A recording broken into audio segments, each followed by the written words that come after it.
Hello again, everybody, and welcome to TBS and the Clash of Champions team. Yeah, it's time there, Jim. We've not only got a shootout, but we've got a bit of a crisis on our hands here. I don't know about you, but my whole life I was the wrestling guy. I was like, oh man, fucking Core, that guy, he fucking knows pro wrestling. And so when anything wrestling adjacent happens in fucking mainstream media, I'm the guy they go to. And of course, what happened yesterday, as we're recording this, some guy died that people think is super important still, and I don't. And so there was a lot of people. Former bass player for Metallica. Yeah, former bass player for Metallica. Former, he was going to be Batman before Michael Keaton. I'm trying to think of all the other bullshit he said. He would have had the George Foreman grill. He would have been in the UFC. He answered the phone. Yeah. Didn't he say that? Didn't he say, "Oh, I was scheduled for the first UFC," and I just said no? And it's a bit like Jim Cornette. I just kind of tune out after a while. Yeah, we'll get to that too in this episode. Man, we got a lot of fucking pieces of shit on this episode. But anyway, so my dad, who's 69 years old, fucking texts me, "Hulk's dead, guy." And anyone that knows my dad is like, "Oh yeah, that's your dad." I mean, that's it. That's the most concern my father ever shows for anyone, including me, by the way. "Oh man, you all right? Heard you had your head cut off. Rough, guy." So I go, "Yeah, he did. Fuck him." Was literally my text back to my father. I said, "Yeah, well, he was a piece of shit. Fuck him." And he's like, "I just saw him on Fox News the other day." And I'm like, okay, I'm done with this text conversation. So that's kind of how I feel about it. If you're really sad about it, you probably either watch Fox News or you're living in the past. And either way, I kind of feel sorry for you. I kind of feel sorry for you if that's your angle and your lane. I'm 49, so obviously Hogan was a large part of my childhood, especially as a wrestling fan during those times. Yeah. So my nostalgia level is kind of low. I don't look back with great fondness, as we've heard in this podcast over and over and over again. But I wrote it yesterday. I went to Penn State, idolized Joe Paterno, and then it came up that he was an enabler pedophile. Fuck no, done. So I mean, if you find me anywhere, you don't see Penn State associated with me anywhere, because I'm like, no, fuck you, I'm out, boy. And I can do the same exact thing with Hulk Hogan and say, you were part of my childhood?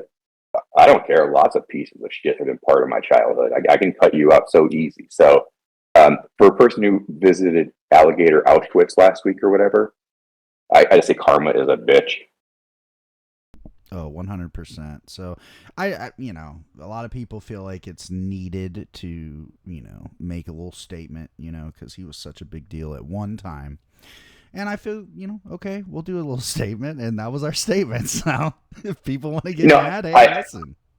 I will not fault anyone who worked with him. Yeah.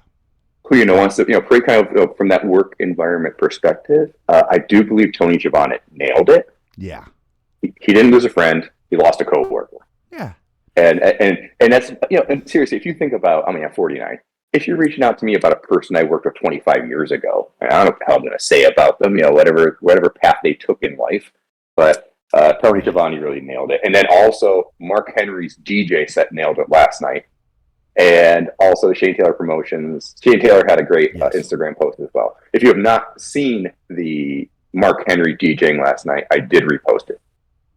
Oh, I can't wait to see that. I have not seen that, so that would be great. And yeah, I mean, I kind of, same sentiments from myself. I said, hey, listen, like, I don't really give a fuck about him personally, More importantly, I'm going to celebrate all the black brothers and sisters that I respect. And that's what I did. I looked at it like that. Just like Shane Taylor said, I'm going to celebrate the people that I fucking respect, that he fucked over. That's, I think, the way to do it, man. I mean, honestly, I kind of love that yesterday just brought a huge amount of love for Iron Sheik and Roddy Yeah. Piper. Yep. Oh, and Paul Orndorff. I had a really fun little, very, very brief, but you know, it really got me going. Shout outs to Phil Schneider, the fucking OG of Death Valley Driver video review, who I just made a comment to him, and I was like, hey, if Phil Schneider says there's 5 Hogan matches to watch, I'll watch them, and I will today. And he responded, and he was like, hey, man, you know, it's not even about him. It's like there's a Piper match in there. There's an Orndorff match. And I'm like, yeah. And I had a line where I said, you know, 80s WWF is like mushrooms. It always sounds good, but you really need the right ambiance. You know what I mean? And he got a kick. Somebody to hold your hand if the trip goes bad. Yeah. I mean, I get it. Yeah. Yes, and it's always my wife, unfortunately. She's always like, oh my God, I told you not to watch this fucking Rougeau brothers match. So that was neat. So you know what? I'm gonna say that it brought people together in a way that he did not expect. And with that said, this brought you and I together, and this is the fucking marathon viewing that we had to do to get our asses to Clash 10. Like, can I say this, man? You know, Jim Herd was an idiot for a lot of reasons. A lot of reasons. We'll get into a lot of the reasons on this show. The number one thing that he was really stupid about, and it may have not even been his call, but he could have made a change, was what the fuck is this weird dead zone that we get sometimes where Starrcade was December 13th, folks, just to give you an idea. And I broke this down for my wife last night, and she was like, oh my God, no wonder you're over there all day. Yeah. So December 13th. All of January, fuck you. No special fucking anything. Go fuck yourself, January. We don't like you. February 6th is where we are here with this Clash 10. Jim, what the fuck are you thinking? I guess maybe he's thinking, I don't want to be preempted with the NFL. They did mention a couple times throughout. Actually, yes. That, you know, well, there's going to be I don't know if it was on TBS, but back then they were very leery of cross. But didn't clashes happen on Tuesday night anyways? So it's not like it really would have mattered in that regard. Well, here's the weird thing. No, go ahead. I've been talking too fucking much. Yeah, it's just that there's this huge vast desert of wrestling, and they really start pimping Wrestle War or whatever's the next one up. Yeah. They start really pimping I obviously messaged you once that rap video dropped because I had to rewind it for my wife and she was deeply impressed. So they kind of give us that, and they keep talking about Wrestle War, and they keep talking about Wrestle War, and they keep talking about Wrestle War, and then finally we get to the week before this Clash, and they're like, hey, here's a Clash promo with people getting shot like a video game, and it was absolutely an afterthought because they're just pimping this other thing. Oh, who's going to wrestle? Who's going to be? Is Sting going to wrestle for the world title at Wrestle War? And it's like they're just totally bypassing this Clash in the meantime. It's it feels like an afterthought. That is because it is a fucking afterthought. And that's the other thing about this that's annoying, is that this really could and should have been a bigger deal. I mean, you go back, we're not even 2 years removed from the first Clash, right? And it's already become, oh, fuck, we got a Clash we got to do. Throw a fucking 6-man cage out there. Whatever. It's already an afterthought. And that's something that I think historically a lot of people never really hit on is, you know, this fucking WCW was washed thing wasn't a 96 phenomenon. It was washed going in, it's not washed yet, but we're a year into WCW as a thing. And they're finally leaning into that too, by the way. We finally, on this show, I think is the first time that we just hear WCW about everything. But they had them both up on the screen at certain points, so nobody can be mad if we got it wrong because they were getting it wrong too. Yeah. They're already just afterthoughting the fuck out of this, and it's because Turner didn't ever want this ever, and you know, they're cutting fucking shit, and it's just crazy. You've got one of the hottest fucking guys in the business, Sting, and we'll get to him. You got Luger, who's another hottest guy in the business. That, if you think about it, it is though. I know. I'm getting a weird look from Jim. No. You go on. Basically, I try to write down the stories we have going into the Clash, and I have no clue what Lex Luger's story is. Getting cut off by Terry Funk is his story at Clash. Yeah, I know. It's weird. I mean, for the U.S. Championship, it's like he fights Bowman a whole lot during this cycle. Yeah, and maybe one or two other kind of random matches, but he has nothing going on right now. Absolutely nothing. No, except for being jealous of Sting, kind of. That's the only thing he has going on right now is he's jealous of Sting. That is literally what he's doing right now. He's going, why did this is another one, by the way. They actually just did the thing on TV, what really happened. So they did a market study for real with their fans, and they said that Sting is their favorite. So that is literally why they gave him this title match, and I'm not joking.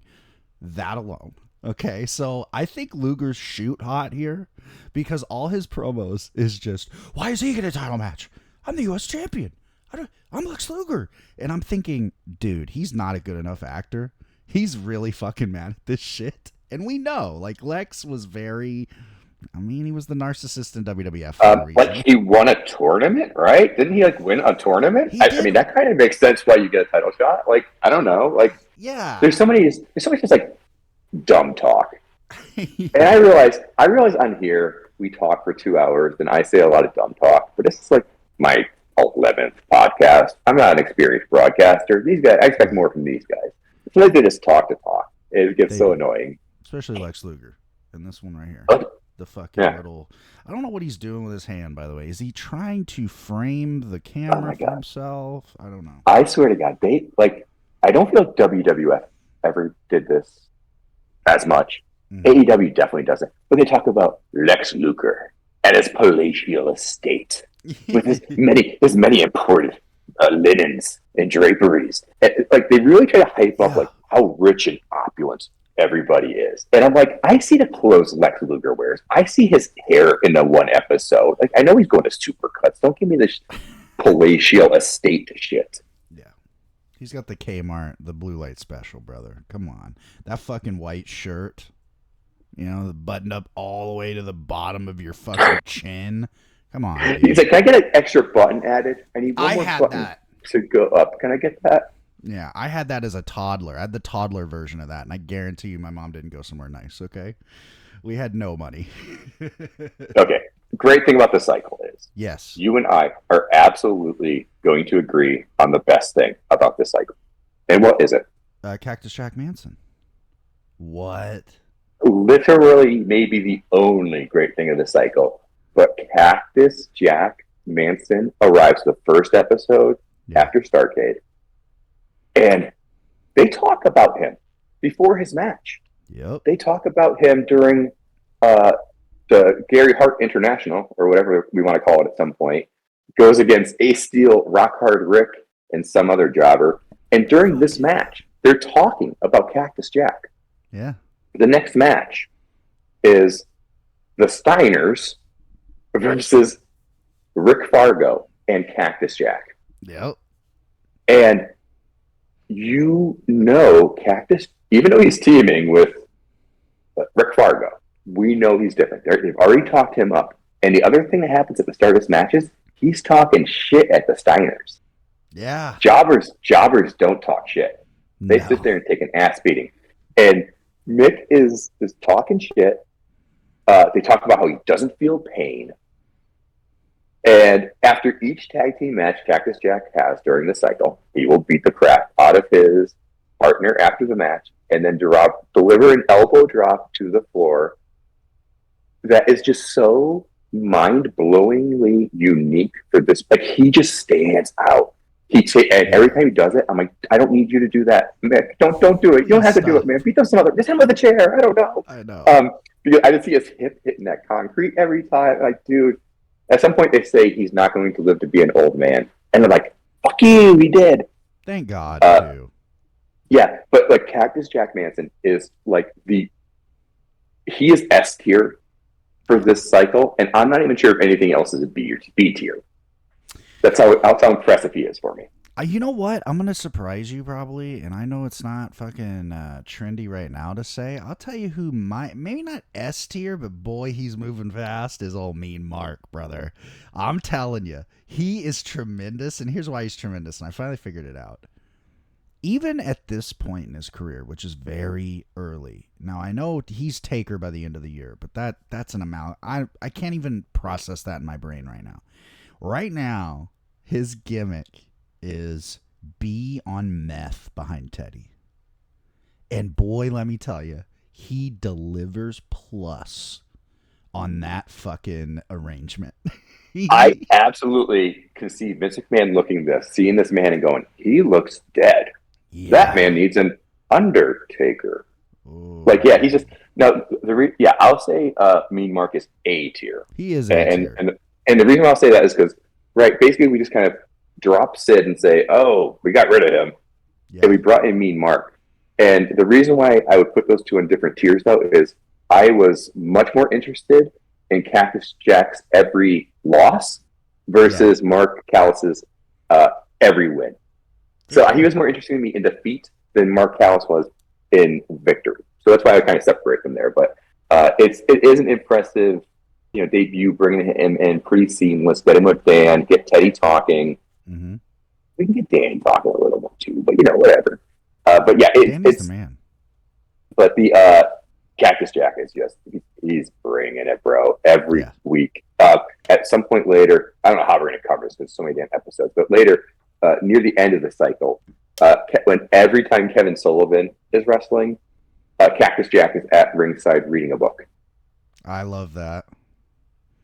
So it made the Kevin Sullivan matches must watch. Like I literally rewound Kevin Sullivan matches once I saw Mick was reading or Cactus was reading a book. Yeah. And like, okay, I have to watch this whole match now because I need to see Cactus Jack reading a book. Him reading a book at ringside is more interesting to me than anything else anybody else on this roster is doing, and that is insane. Anything Lex Luger has ever done, by the way. Yeah. So, also, you actually posed me this question, and I didn't get the answer literally till I laid down for bed last night, and that's because I was playing. Oh, you think about me before bed? That's so sweet. Yeah, it's kind of getting weird, but okay, sorry. It's fine. I've embraced it. So I was listening to Center Stage Chronicles, which is a huge help for filling in the gaps of shit that I'm like, what the fuck happened? And I finally have an answer to you on what the fuck happened to Gary Hart. And apparently it's pretty cut and dry. And you're going to laugh because you're going to also get some nice little WCW stupidity that we somehow were spared. The plan after this cycle was to turn Muta face. I don't know who he was going to work with. We didn't get that deep because apparently Gary Hart said, fuck that shit. And he bounced. So that's why he's gone. It has nothing to do with I don't remember who I said I thought it was, but it wasn't them. It was fucking, they were going to turn Muta. And you know what? In a way, it's like, I wish more old timers thought like this. I guess literally he thought, he wasn't even like malicious. He went, well, if they're turning Muta face, there is not a place for me. And you know what? Respectfully, he went, I'm not going to waste your time, gum up your fucking budget. I'm just going to leave. And he did. And I don't know if he did anything else in mainstream wrestling again, which is a shame because, man, that's another S tier motherfucker when we started this journey, was Gary Hart. He was the guy with the basic ass name who we could remember. Yeah. He's not Paul Jones. He's not one of the other guys with a really basic name. Muta as a face is interesting, but and I kind of wish we got it just for the simple fact of, does the Asian racism continue when he's a face or not? That's what that's the only thing that kind of interests me at this point. One other thing that happens on the 16th episode of Saturday Night is we get Norman, the cuddly lunatic, versus the Cuban assassin for 350 mostly American dollars. I love it. The best. I love Cuban. I love the mostly American dollars thing. I hate Norman's gimmick, but I love Jerry Blackwell. It's a very weird sort of like, face-off scenario in my mind where I hate you, but I love your essence with the Norman deal. And we're getting to where the fucking, I'm just going to save it for Clash, but man, the Norman shit on the Clash is phenomenal in every way. I don't yeah. Go ahead. The 23rd episode, we get the Eddie Gilbert and Ranger Ross versus the Galaxians, and there's a cool corner spot that happens. So I mentioned that to you. Ranger Ross, he is like a ship or he's a barnacle, and he's just attaching to whatever ship he can find as a tag team. Because he's with Eddie Gilbert, he's with Tommy Rich. As we go further, he might be with somebody else even as a tag team. It's just the funniest thing because he is a real American hero. This is the episode where I wrote down WCW, NWA. Even they don't know because they have both of them on the screen at the same exact time. This 12:23 gets us the Sting versus Luger match. That's what I was wanting to talk about. See, that's really the only thing in late December worth talking about, in my opinion. Yes. Yes. And they rival with Cactus Jack. Only things worth talking about. And I loved this. This was good. And this is such a WCW phenomenon where they have a good match, they have heat on it, everything works. But two problems that I had right away. And they're my own problems. I know December 23rd, I got my Clash fucking February 6th, my pay-per-view February 25th. There ain't a title change happening today. So that kind of was like, well, what do we do now? And what do they do now? A stupid DQ finish. I don't know if they know pinfall, like a straight pinfall, is allowed in a match between like two stars. If that's like for a title, okay. But one thing in this match I did like the commentary was they mentioned Lex's attitude problems on the football field at Miami. So they actually mentioned it after doing the research. So they kind of verified my story.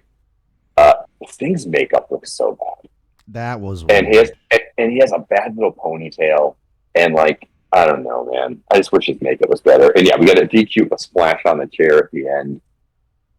All right, I don't know. Like it's stuff where it's like, oh, it sounds so cool.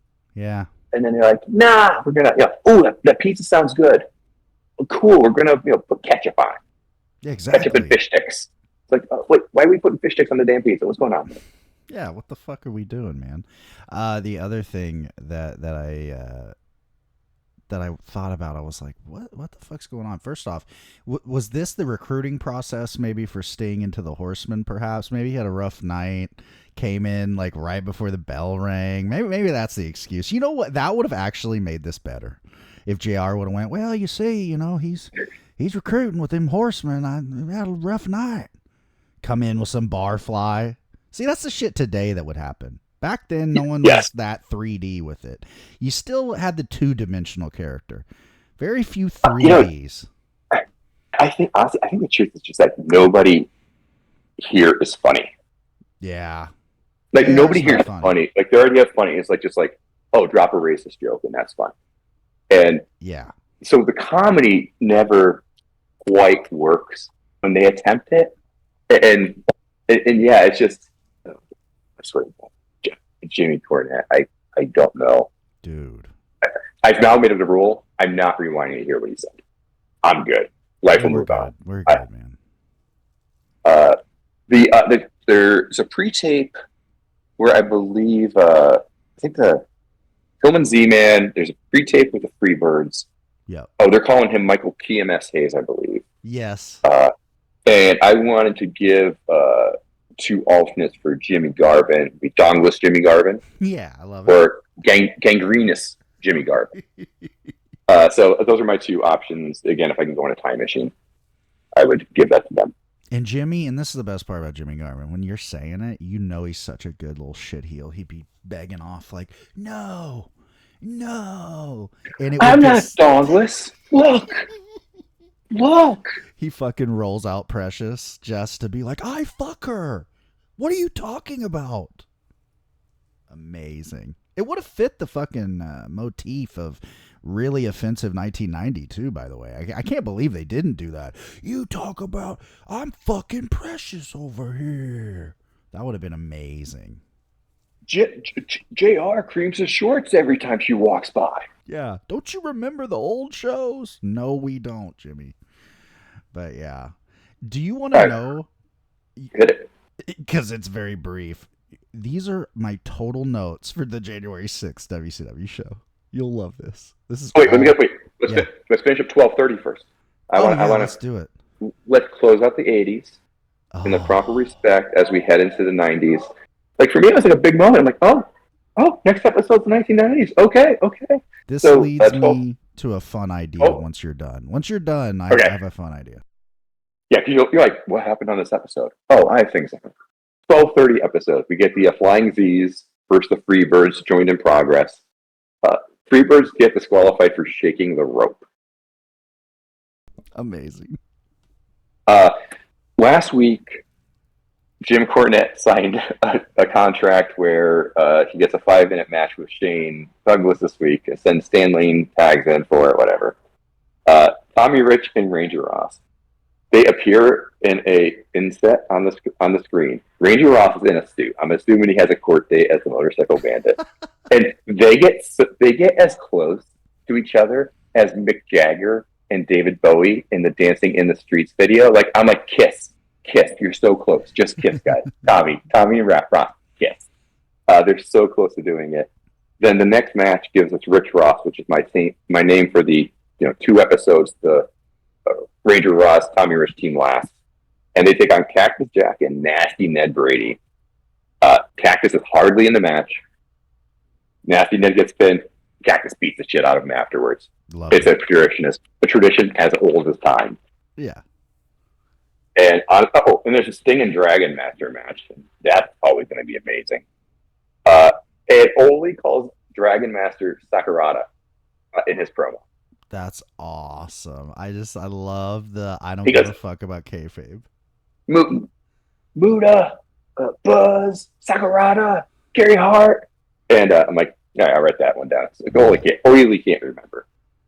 That fits later where Ole just steamrolls Flair during the promo on Clash. Like, I don't know what was that. There was a very awkward. This really is very topical then. And then to think that psychopath gets the book in like a month, by the way. What? This unhinged old man got the book out of just going off script. It's unbelievable. Then again, Nash. We need to increase our audience, increase our demos. What should we do? Shit. Let's bring it Ole. Oh, yeah. I mean, what idea did you have? If this was 1983, that would actually be a good idea. So my idea was this, and man, this is going to require you to go deep into the memory hole. However, since you remember these times, we're at the end of '89. I've always been fascinated with 1989 because, I was born then. I know. You're going to be like, fuck off. But, huge event. It's like I feel like everyone probably has, at least I hope, some curiosity of their birth year, right? You're like, what was going on, when I was born? I lucked out in this. The best Batman ever was released in '89, of course, What else was like a big fucking deal coming out of '89? Because I don't know. Oh wait, there's a Cure out. Is Disintegration from fucking '89? I think Disintegration is '87, I believe. I could be wrong. So when you go to that summer, almost what happened was it was Batman, I believe, Lethal Weapon 2, and Indiana Jones and the Last Crusade, I believe. Yeah. I think all 3 of those came out like within 6 weeks of each other, and so that was a damn good time. And then you got TV. Simpsons are rolling hard, I feel like. For our demo, it was huge. Yeah. On the old people front, they're probably rocking out with like L.A. Law, Cheers. I mean, Cheers was huge. Roseanne at this point, would be pretty huge. I watched Roseanne as a little kid, man. That was a huge deal. My mom loved Roseanne. John Goodman, dude. John Godman, he's the best. If you see him in anything, you're happy. And then the music, that's my thing. Is there anything '89? I'm trying to think of like '89. I think it's going to give you fear of a. Okay. I mean, honestly, I don't give a shit, man. I'll look because I believe we may have different tastes in music. Yeah. But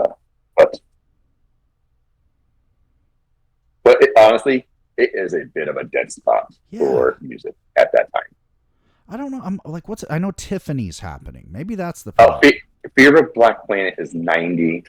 Okay. And It Takes a Nation of Millions to Hold Us Back is 88. Sonic Youth's Daydream Nation, I believe, would be 88 then. Paul's Boutique might be 89. Yeah. Now, there's a big one that you haven't said yet, and I'm trying to think of the fucking name of the goddamn band. Paul's Boutique, 89. My Bloody Valentine, I believe, is also 1989 with Loveless. I love that out. One of my top 5 favorite albums. Nice. Check it out, kids. Check it out. Yeah, check it the fuck out. It's my favorite album where I know no lyrics. Because it's all just... Why can I not think of this fucking band? They're like, this album is like one of my favorite fucking albums. And I know it's 89. God damn. Not you two. REM. No. I can't do them. REM has moments. REM, the early shit. Hit that early shit, son. So, god damn, why am I blanking so hard on this song and everything? It's one of my favorites. Jane's Addiction, Ben Caught Stealing. I think that might be 89. No, it's rock. I'm thinking of like a heavy rock album from 89. It was like probably the biggest one because there was like nothing. Metallica? No. I do. Because they could have been in Justice for All there. Black Album. That was a good one. That's later. That was like 91, I think. Yeah. Guys, next week join us for Jim and Troubles. Guess his album years. Yeah. Oh man, if I hear it, I'll fucking know it. That's the worst part. Oh my god, Excalibur's a huge fan of them too. Oh fuck me. I'm gonna let Troubles guess in the meantime. I want to talk about. We're moving on to Saturday night, January 6th. I am here specifically to talk about the commercials. The commercials on the January 6th episode include the TurboGrafx 16. Oh, the Sega Genesis. My Tetris. favorite. The movies, Tremors, and the most controversial horror movie of all time, Leatherface. They tell us that in the commercial before it's even out. And also a commercial for a debuting Entertainment Weekly, a brand new entertainment magazine that would cover all your things. So the January 6th episode, all that, I thought it was interesting because it's after Christmas, and that I don't remember like the massive Sega and TurboGrafx 16s before Christmas. So I don't know if they're like, kids get gift cards and they can buy a $150 system. I don't know the logic, but here they are. The Faith No More, the real thing. Oh, yeah. How the fuck did I forget about Faith No More? Dude, one of my favorites ever. When I found out that was 89, I was like, oh, fuck yeah. Yo, you know what? 89's pretty sick. You had an Elvis. It's probably Belle Biv DeVoe then. Because now all of a sudden I can see the summer in my head. Bleach. Of when that came out. Bleach.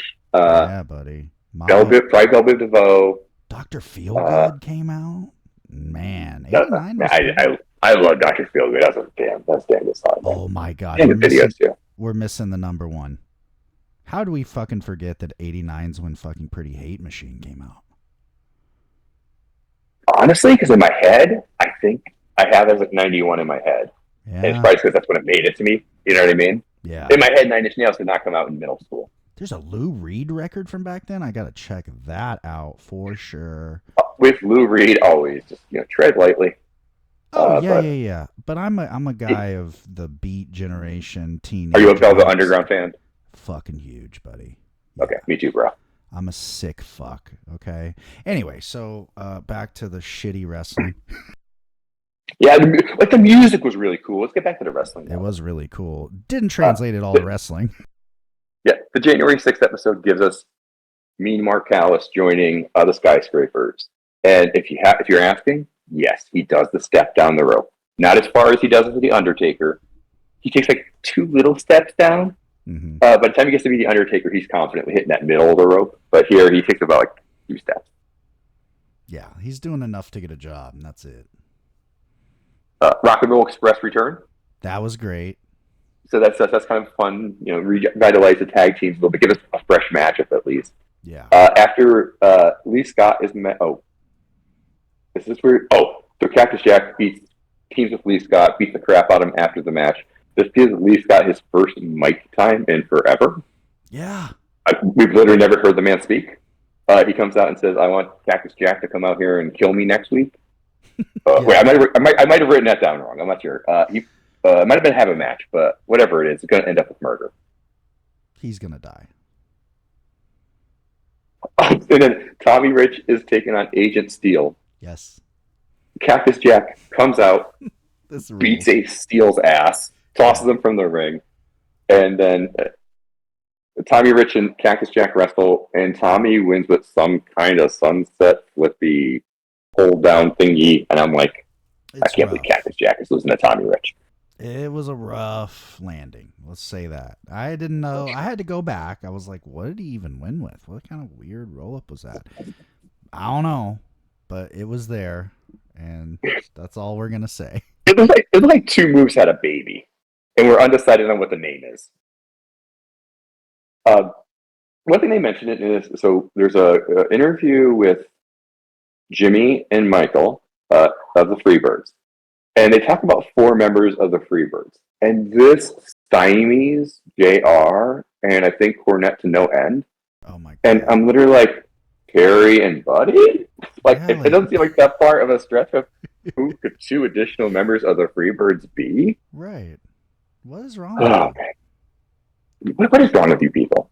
Terry's busy in Japan being a top guy right now, by the way.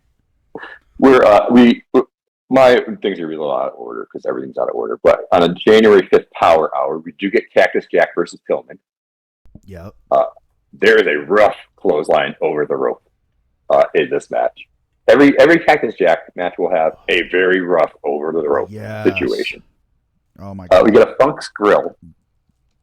Norman is painting.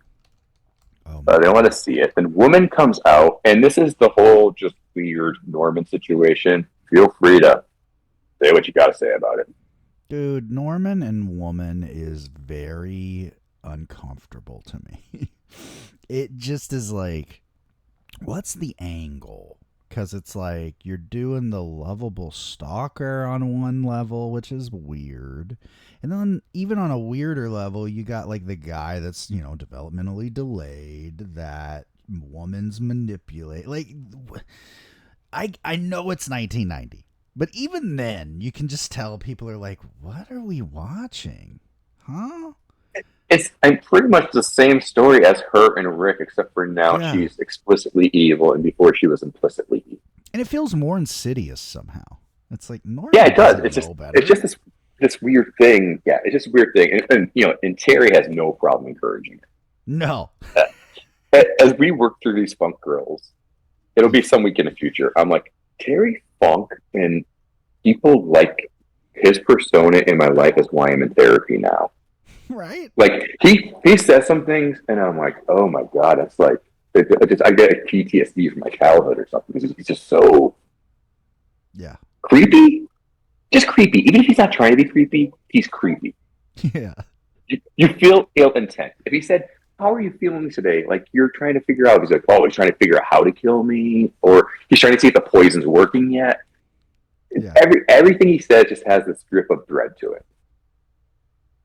Well, it's what makes Terry Funk amazing, though, too, because in that same breath, he can be that character. And then when need be, he can be the humble, like, golly jeepers Texan. And it's crazy that this is the same. When we get to the Cactus Jack grill, again, everything with Cactus Jack is gold, but the Cactus Jack grill is great. This episode is the New Zealand Militia versus the Andersons. New Zealand Militia is all gimmicked up now. Oh, God. Again, the announcers say things next to him, just like, JR makes a comment in the match that New Zealand Militia actually have the advantage over the Andersons, and they're like working in the arm. Yeah.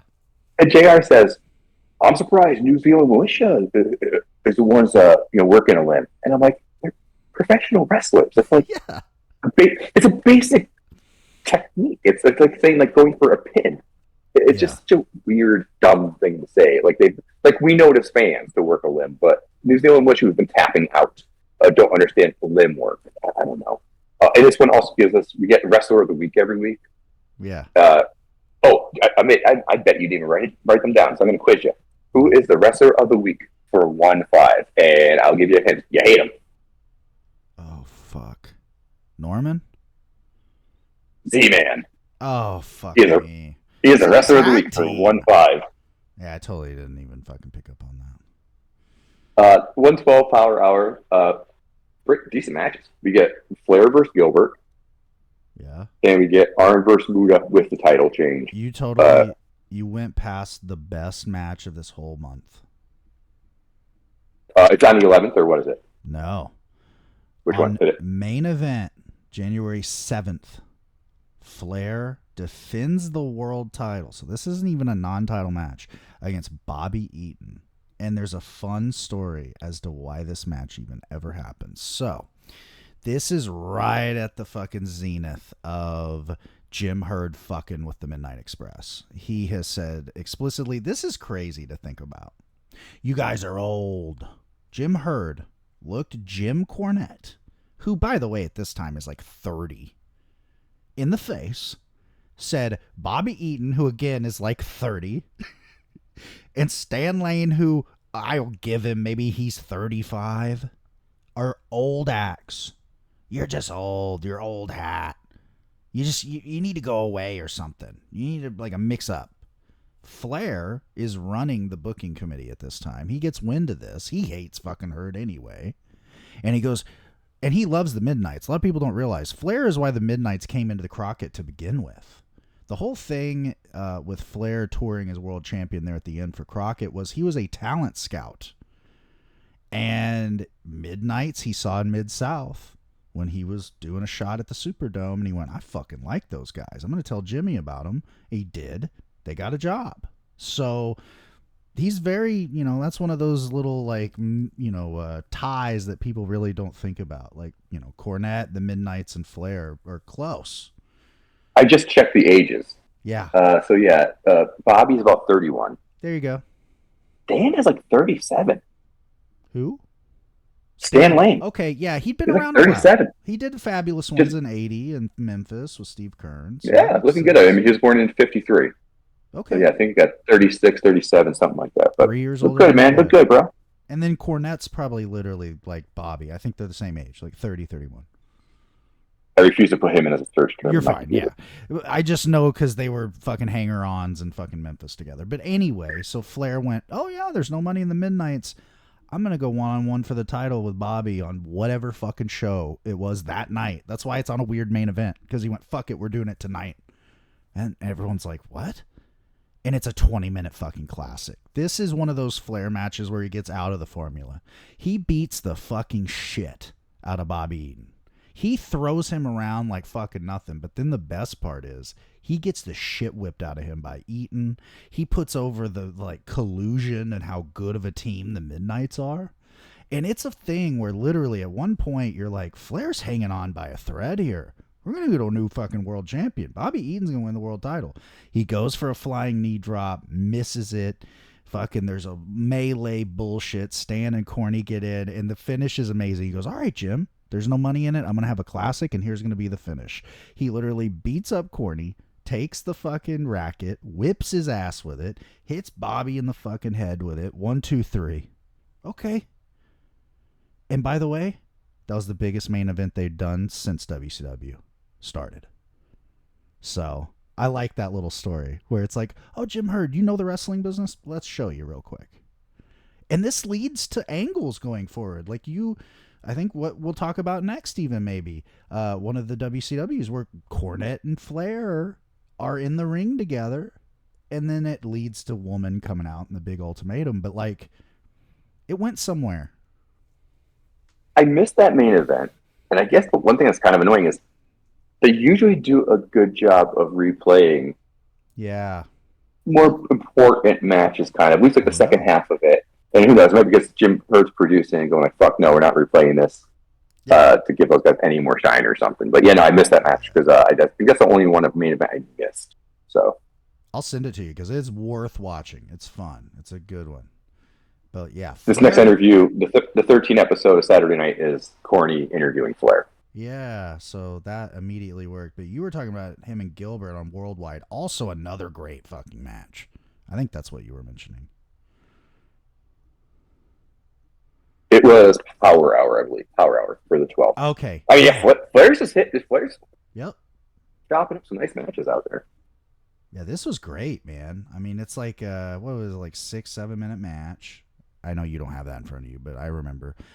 It's fucking great too because Gilbert's whipping the shit out of him. He's got him in a figure four within 5 minutes of the match, and he's like, this is where you go. This is why Gilbert is considered one of the greatest by the people around him, because he did the little shit that no one does anymore. He's a babyface. So when he puts that figure four on, he's got Flair's hold on. He is celebrating like he won the fucking Super Bowl, because Flair's like fucked. Of course, he gets to the ropes, and then Gilbert, you get that drop, and the registering of emotion and understanding how you should act in that moment, and the thought of hey, if this is a shoot, I gotta act like this, is something that I think I wish more wrestlers had. I think more wrestlers have it than people give them credit. Like guys like Will Ospreay come to mind for that shit, right? Like, you know, he puts over like, I don't want to fucking cripple Danielson, and so he loses the match, right? Like that kind of thing is great, but I wish I saw more of it. And this was awesome. Nitron and fucking woman gets involved. It's like anytime Nitron's involved, we love it. I love it. You just get paid to be tall. Yeah, well, he gets paid a shit ton to be Sabretooth. Good for that guy, man. I'm glad it worked out for him. Be tall and stand behind this lady. Have fun. On the 13th, we get the first Rock and Roll Express match coming back. Crowd's very excited for them. Yeah. Corey interviews Flair. Woman comes out, back and forth. Woman's trying to seduce him. It's just so weird because it's like Ric Flair, he walks out with 14 women at a time. And all of a sudden, this one woman can lure her. And admittedly, she might be the best looking woman we've seen with Flair. And it's not commenting really either way. But just the fact that she's like ensnared him makes everything else kind of seem a little bullshit. I don't know. For sure. Lex, I don't like Lex's new look. No. He comes out and he has like a ponytail. His hair is like in some weird way. It wasn't good. The Lex match. Did you catch who he was mad at, by the way, in that promo? His barber? He should have been. The NWA Board of Governors. That's what he says about Board of Directors. He didn't know the word, so he said Board of Governors, and I fucking popped so hard that my wife sitting next to me, I had an earbud in, and she's like, what are you giggling at? She looks over, sees Luger's shitty haircut, and she goes, oh my God. Like, that's her always reaction. She did the same thing when Woman is cutting the promo with Nitron behind her. She went, what are you? Oh my God. And I'm like, it's great, you know? And she's just like, no, I don't believe you.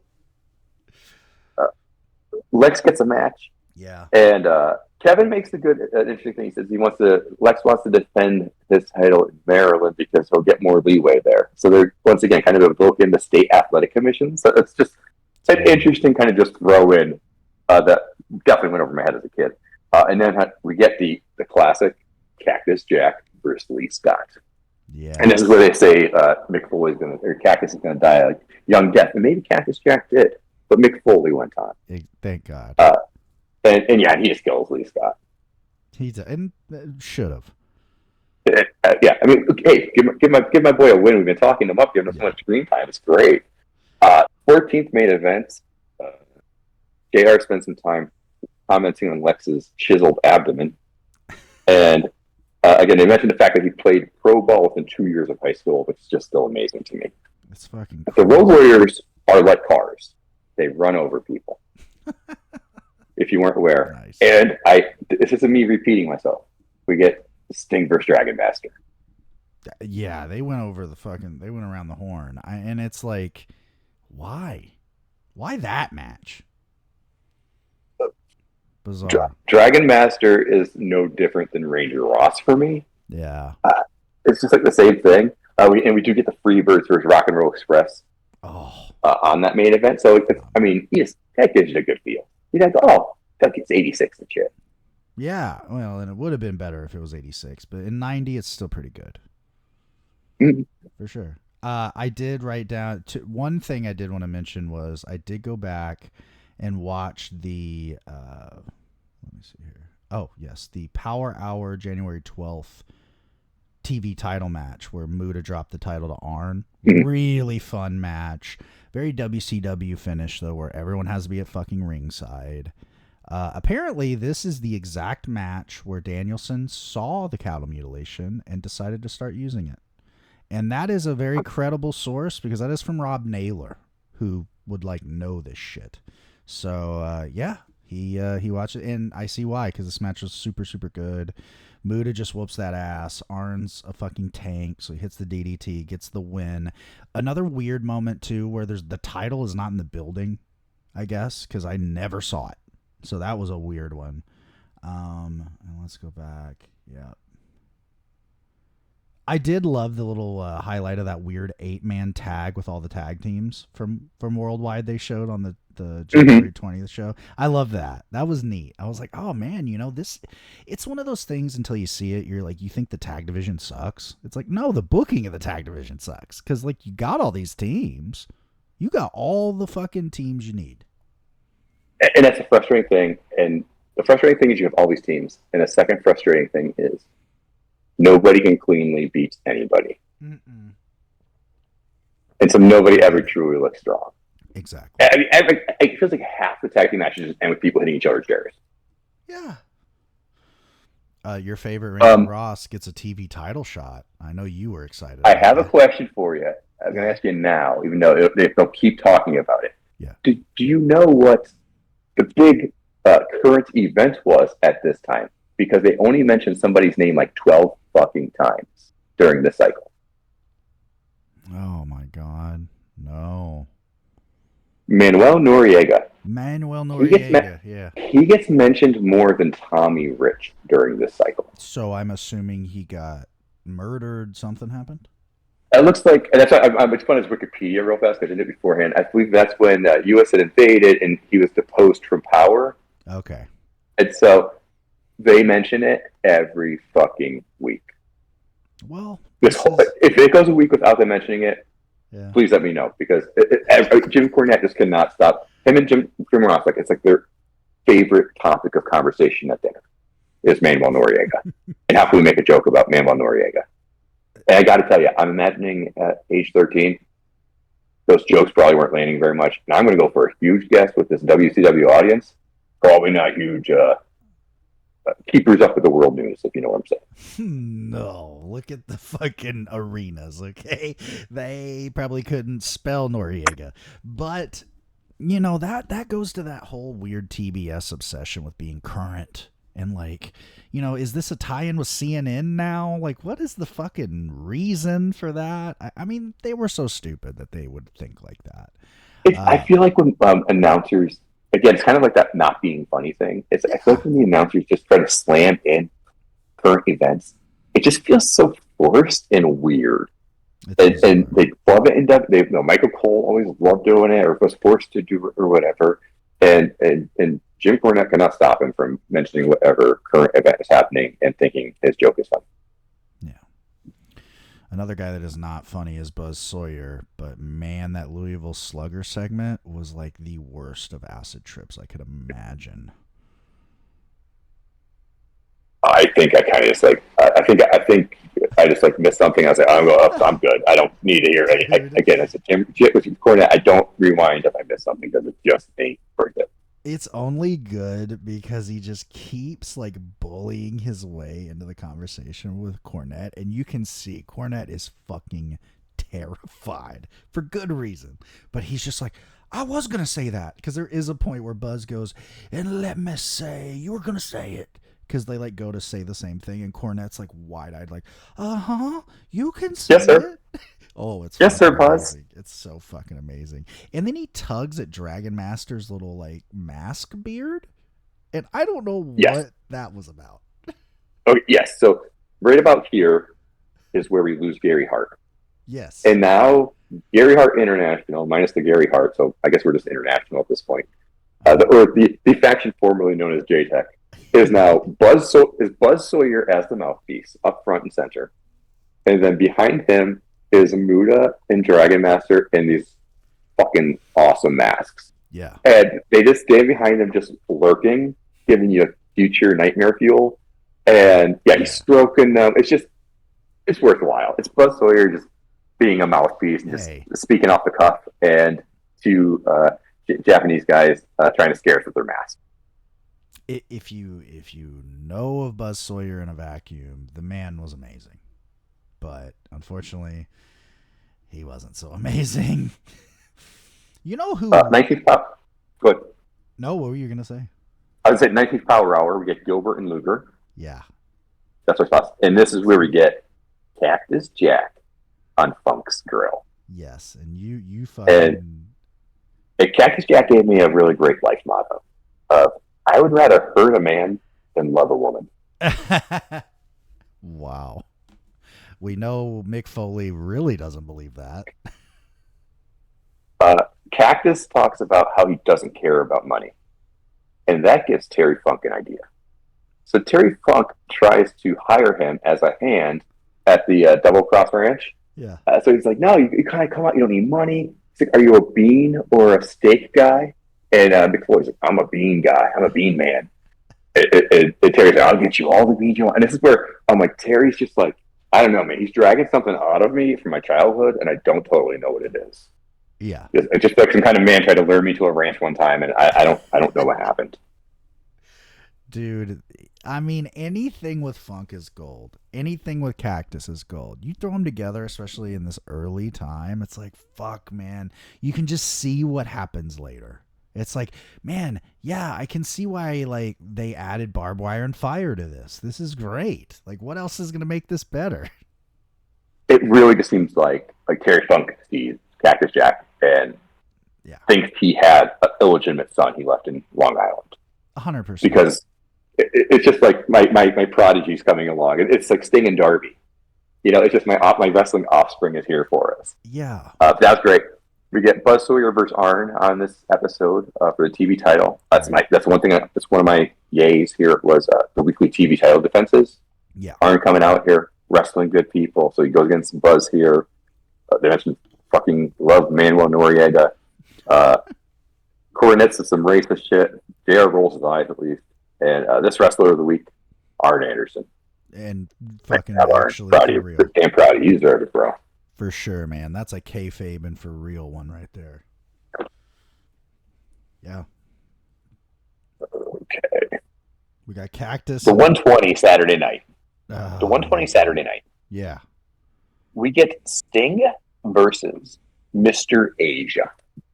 Oh, I forgot about that. Yeah. Do you want to guess who Mr. Asia was? I'm going to go ahead and assume it is the gimmick god Jack Victory. No, it is not the gimmick god Jack Victory. He is not fully settled into his role. I know, you're thinking, Mr. Asia. Surely it won't be a white guy under the mask. No way. It sure is. It's Hacksaw Higgins. Of course it's fucking under the mask.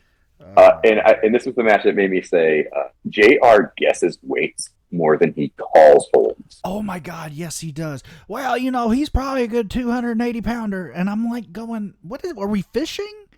Why do I need this information right now, JR? No, it's like, motherfucker, to get on a scale probably at some point. Don't be it's just, everything else is, oh, what a maneuver. Oh, look at that for the moves. But every time a guy's in the ring who's like over a 36 waist, he has to guess their weight for us. Was that like a dig at Vince? Or is that like a Vinceism maybe? And they're like making fun of it? Because that's like shit that JR doesn't do later as much. I think, I'm kind of giving him this grace. He's young in his career here, and he gets better over time. So, but here it's definitely just, I feel like I hear that in my head for the rest of my life is well over 280 pounds. He's over whatever JR's weight is, he's obsessed with like people like 10 pounds over that. Oh, man. If I wouldn't have ate that big breakfast, I'd be over 330 pounds. All right, brother. Chill. Hey, fat boy, you're well over 280. Fuck, man. What did they do to you in Westville? Thanks, JR. Yeah, exactly. Is he in the back compliment? Hey, last week I noticed I said you were over 300 pounds. You look like 290. And they're like, thanks so much, JR. I'm like 253. I was actually kind of proud of my weight loss. Yeah.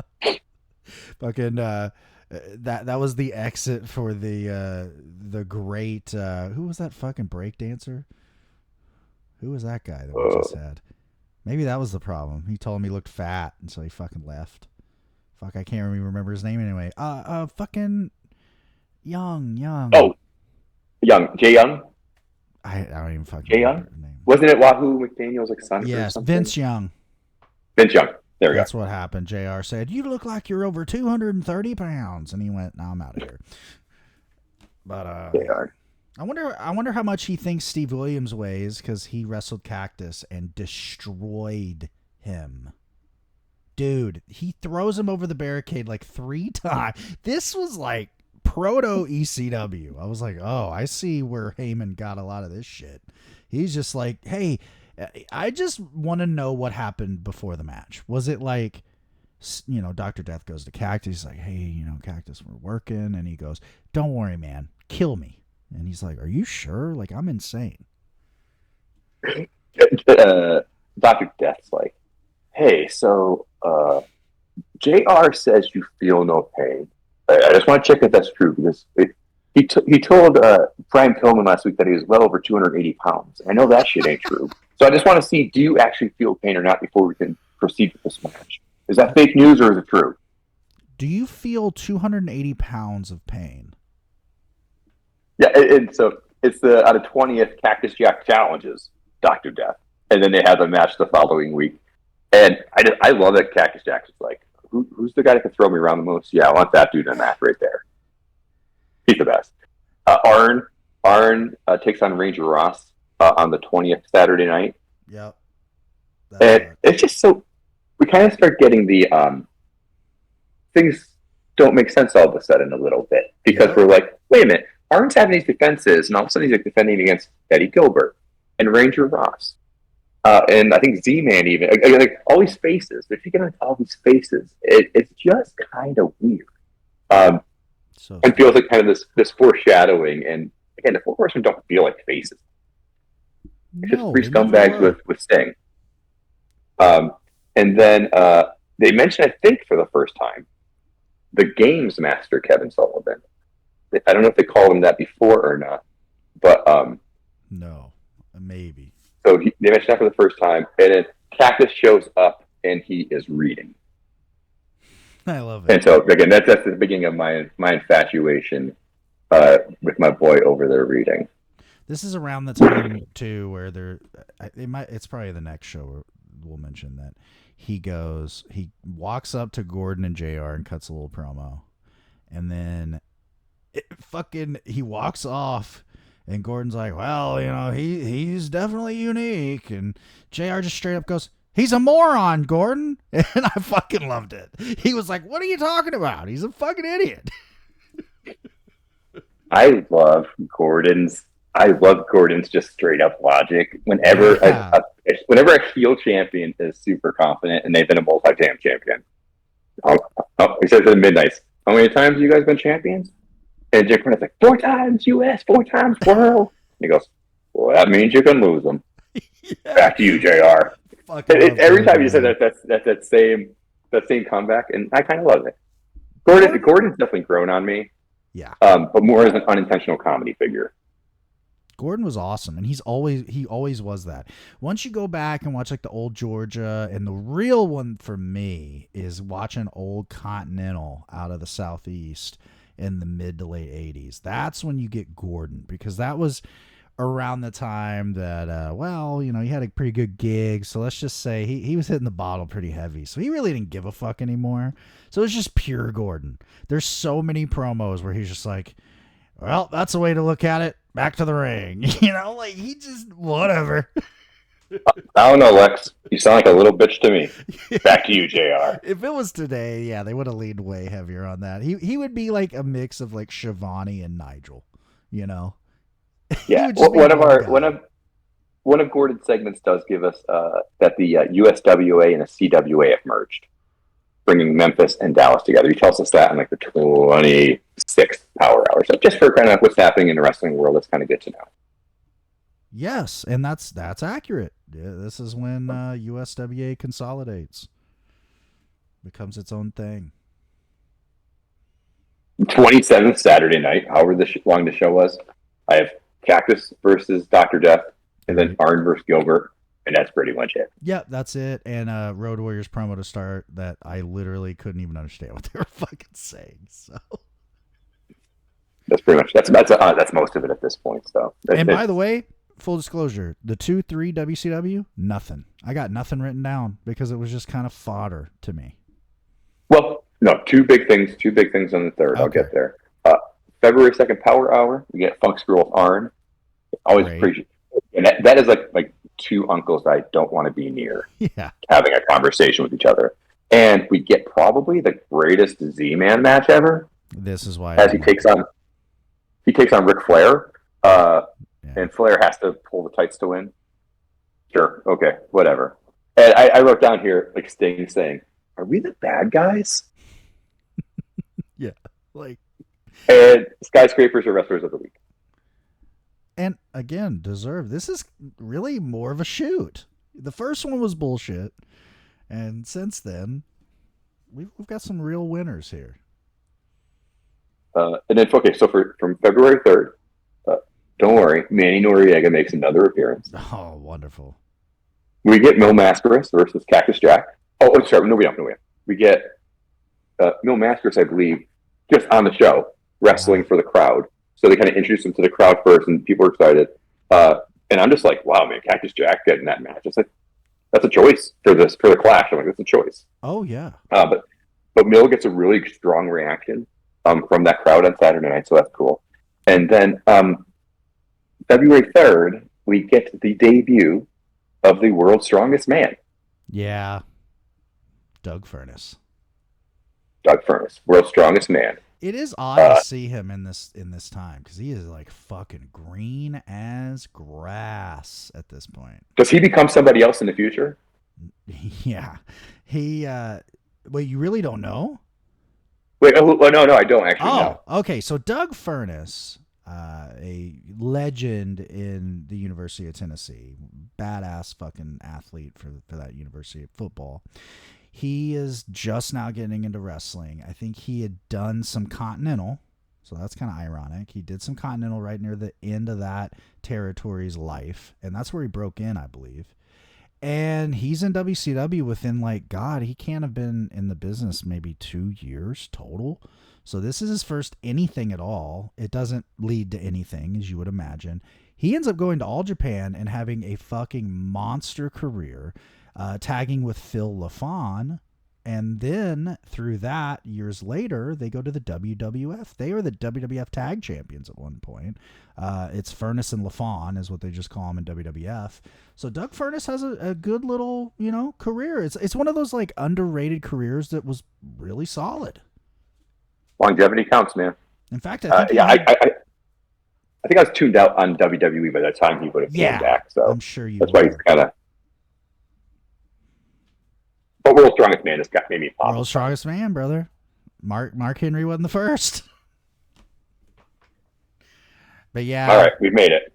Here we go. Holy shit. We got the beautiful, you already heard it on the intro, the beautiful video of the Western music and the shooting. Great ambiance. And we are in Corpus Christi, Texas, baby. The fucking border town of border towns, I guess. And the first thing we see that matters at all is incredible. The Dr. Death, we took it all literal, ambulance vignette. I was like, is this a rollout to a fully fledged Dr. Death character? Is this Jack Kevorkian was not a thing yet? I do not believe. I actually remember. I don't believe so either. I think that's he might have been, but he wasn't like national news. Yeah, because that happens. I was a child and I remember that because I was like, Mom, what's euthanization? And, that was a fun thing to discover when you're 4. They in WCW thought, let's throw it to you now. And the goofiest way. It's fucking amazing, though, man. It makes you wonder if Dr. Death didn't get over in Japan like he did. He would have had to stay here. And what would Dr. Death running around in scrubs have looked like? Like forever. He looked into it. Like, he looked like a guy who's like, they're finally giving me a chance to do something fun. And he really seemed into it. I messaged you because when did you finish watching this Flash? Oh, dude. Full disclosure. It was like 2 a.m. I was like 10:30, 10, I think. I was like, oh my God, we went through so much. Yeah, but it's Dr. Death just in the back of an ambulance with a stethoscope, a man on a stretcher who he's trying to revive, and it's Dr. Death prescription for punishment. This fall on TBS. Was this around the cop rock era? Okay, listen. When you say cop rock era, you're really overstating the term era. Right. Because it's probably like 8 episodes. I think that's more like an 87 thing. It could have been an 89 thing. But it's a 90 thing, dude. I'm pretty sure. Oh, it is a 90 thing. This is Dr. Death with Steve Williams plus cocaine equals this Dr. Death thing. That's pretty awesome. Yeah. And I'm not saying it's Dr. Death that did cocaine. It's whoever else assisted with this. One thing that, again, Jim Cornette's on the mic for this with JR. I would much prefer Funk on the mic. These announcers love bitching about the temperature so much. Previously, they really do. Constant, and they're like, we're in Peoria, and it's frozen, and it's an icicle. And now they're in Corpus Christi, and they're like, it's so hot. Oh my God, we're sweating. And oh my God, all these Mexicans stink. And like, oh, Jesus Christ, Jim Cornette. Yeah. But it's like, they just love bitching about the heat and the cold. Like, it's just, they're such old men. They just want to bitch about the weather at all times. Oh, yeah. I found Rock. Okay, what was it? When? Dude. 91. Somebody at WCW was clairvoyant. Because 91. No, but September, and this is the whole run of the show. The premiere is September 26th. The last episode is December 26th. Grand opening, grand closing. Dude, Cop Rock was one of those things when I got the internet. What year? 90. Okay. Yeah, it did the same thing with Pretty Woman. They also knew Pretty Woman beforehand. Yeah. When I got the They're visionaries, but they're the wrong thing. It was not a long thing. When I got the internet, somebody was like, Cop Rock. And I was like, what the fuck is that? I looked it up. Thank God. No, YouTube wasn't a thing yet. So I had to like Real Play or something. And God, that was... No wonder it didn't last long, folks. And that's really all there is to say about that. Just like there's not a lot to say about Z-Man and fucking Pillman. They suck. I didn't hate... Before that, though. Yeah. Before that, we do have the Funk Skrill. I think. Oh, Funk Skrill with the Horseman. With the Horseman. So we have Funk Skrill. So Terry Funk's out there, and the Horsemen come out. And, Terry Funk's doing his little agitating... He previously had called, when he did it with Arn, he called him Oily Anderson. And that's a good one. I like that. Yeah. They come out the Horsemen come out, talk to Funk. And always basically like, our whole plan this whole time was just to like beat your ass. Just to turn on you and beat your ass. But Rick told us don't do because you helped him out that one time. And so Rick's really been kind of keeping us from beating your ass. And so what we really need you to do is, the show's going to be over in about 2 hours. We're going to need you to go back there and just tell Ted Turner or whoever, Jim Hurd, the board of governors, that you are renouncing your title shot. And things like, wait a minute, these scummy guys are backstabbing me? They seem like such upstanding gentlemen. And they give Sting a beatdown, at the end because he won't give up his title shots. Yeah. And yeah, surprise, the 4 Horsemen are not stand-up individuals. I did not foresee this thing happening. This was, to me, the biggest what the fuck so far in this watch. And the reason why is, I didn't even grow up with it. But I got the sense that when they did the fucking You're In with Sting, I mean, that had to have felt huge. That had to have felt like, holy shit, man. I mean, that would be like if Austin would have joined DX. It really is. So, like, you do this thing, and let's be real, you don't have a lot working for you at this point. You got Jim Herd fucking everything up over here. You got the booking committee getting fucked with. So, you do this angle. I mean, this was like an evergreen situation. You have a year that you could have had Sting with them, make it work. I mean, you could have even had them be babyface or pseudo babyface here. You got Luger over here, who's the top heel in your company. You got fucking Funk, who you could have kept around, but that's another Jim Herd fuck deal where he just gets run off not long after this. There's a ton of guys. Fucking Dr. Death could have done whatever you needed him to do. There's so many options. And instead, we just hot shot an angle. I mean, is it even a month that he's a fucking horseman? It's like not that many TVs. And it's funny, too, because I really actually enjoyed the segments they were doing with Sting and the Horseman, because it was like, I don't even know how to describe it. It's almost like seeing a freshman hanging out with the seniors. You know what I mean? He's like, oh, I'm not going to be mad. Dude, we literally made it a month. Yeah. January 6th, I wrote down Sting as a horseman. So stupid. And that tells me somehow something changed in the back. And I'm going to dig around, because I got to figure out what was the rationale for doing this, because it is so out of nowhere. And the fact that they did it, like the whole show is built around this bizarre ultimatum, but we already turned on you. It's so bad. It's so poorly thought out.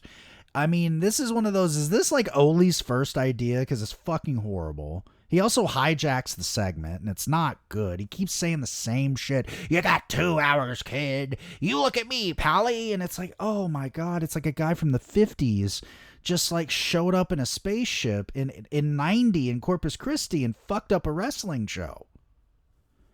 Motherfucker, you weren't even here 2 months ago. Yeah. Don't talk to me like this. Yeah, like, shut the fuck up, man. And Arn's over there, the talker of the group, saying nothing. What was that thought process? Arn is a mute during this segment. Yeah, it's weird. And then, like, there's way too much talking. Once Flair finally decks him, then it gets good. And, like, they do the thing you can totally tell where fucking they stole it from 98. Your arms are in the ropes, Austin. And the champion Flair, Shawn Michaels, which I'm sure that's a Shawn Michaels move because he was such a mark for Flair. But it's a great angle. I see why they stole it, because like that fucking you're done, that was good. I was like, oh shit, we finally got crazy Flair back. That's a positive. But why now? You know, and it's so tough because it's just with how the show ends. Yeah, who fucking knows, right? It's like, where was it going to, in the end, it just seems weird. Yet you do this breakup before the match, and I don't think Ole was dying to be in a cage match with somebody. So it just seems weird that you wouldn't do it after that fact, or after you win the match, you turn on whatever. I mean, you're not going to lose to Gary Hart International minus the Gary Hart, but you can win and then beat Sting's ass. Yeah, the order's just odd. It's fucking weird. Mod Squad first flying V's. There is a Marion Barry reference. And he is the Washington, D.C. mayor who smoked crack with a prostitute in his pawn tape. Boy, they are just like... You're giving you the 90s, kids. Yep. And they're killing it with the references. That's their number one fucking deal. So, good for you guys. Jesus. Yeah, and then we had the fucking main event for me. We got Cactus Jack. Yeah. Against Mil Mascaras. Mil Mascaras looks like the old guy that jogs in your local mall. He's just constantly moving. It's not a lot, but he's moving. His little feetsies are going. He's got the cute little shoes. Okay. He was more mobile than I remembered him being in this match. For 1990, that's incredible. For people that don't know, Mil Mascaras is a star from like the fucking early 70s. So he is old here. And he is also the brother of Santo. And what matters to me is he is the uncle of perhaps the greatest luchador in the history of the world, El Hijo del Santo. And that is the most important thing about Mil Mascaras. He is a notorious piece of shit. Never wanted no yubs, no yubs. So never wanted to do business. That is literally why he wins this fucking match. But boy, Cactus Jack said, I'm going to be the best job guy in history and take the most disgusting bump on the fucking concrete, maybe to this day I've ever seen. I mean, it's kind of like if Mill's not going to job, we have this guy who loves losing. Yeah, he is the. And if you can hurt him, he really kind of likes that. Just letting you know. Yeah. The crowd is great. They're in Texas. They're in Corpus Christi, so really good crowd reaction for Mill because. I mean, somebody coming in from outside the company, what do you expect, right? It's actually back in the early 90s, but, the crowd knows them, and big reaction. Somebody during the match does yell boring. I didn't get caught. I'm like, who's that nerd? Because it was actually a pretty fun match. Like you said, Mill's not all over, but Mick or Cactus is going to help him however he can. And yeah, there's a drop kick to the floor, and Cactus takes the ugliest sounding fall ever. It's a splat. It looked like there may have been a slight mat down for like equipment, maybe for like ease of pushing, but he just fucking splats. He splats like he fell off the Empire State Building. There's no way he didn't get a concussion, by the way. So that's a little creepy to see as well. Yeah. The match wraps up probably about a minute after that. There's like, okay, we're going to get to the finish now. Mill's going to jump off the top rope. We're good, guys. Thanks. Let's take it to the back. Yeah. So, knowing what we know now, it's a little bit of a bummer. Foley's come out and actually said, I'm having some delays. So that fucking sucks. But hey, you know what? He did it for the love of the game, man. I don't like the Mill Mascaras and Cactus Jack wrestled before. I was having a hard time trying to find them. It's cool to have that opportunity for like two legends to face off. It's one of those at different points in their careers, but yeah, it's a footnote in the history of wrestling that's pretty fucking cool, I think. It's like saying you wrestled with Bryan Danielson at some point, or whoever. It's just I got to wrestle these legends that nobody would have expected.